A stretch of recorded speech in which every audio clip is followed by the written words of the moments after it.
na-recover ng Philippine Coast Guard o PCG ang 5 milyong pisong halaga ng hinihinalang smuggled cigarette sa Davao Oriental.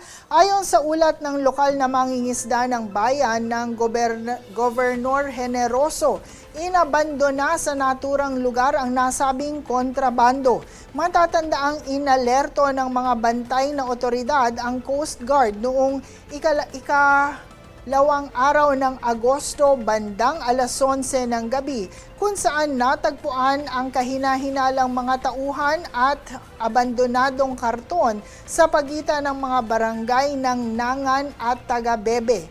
Kalaunan noong ikatlong araw ng Agosto naman, bago mag-alas 2 ng madaling araw, napag-alaman ng mga otoridad na ang inabandona ay 100 karton na may lamang smuggled cigarettes.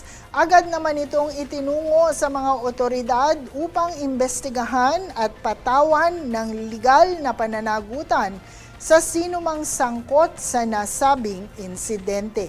Sa kasalukuyan, sinisiguro ng PCG ang kaligtasan ng mga hangganan ng bansa habang hinihikayat din ng publiko na huwag mag-atubiling iulat ang mga kahina-hinalang insidente sa mga pampang upang maiwasan ang krimen sa bansa.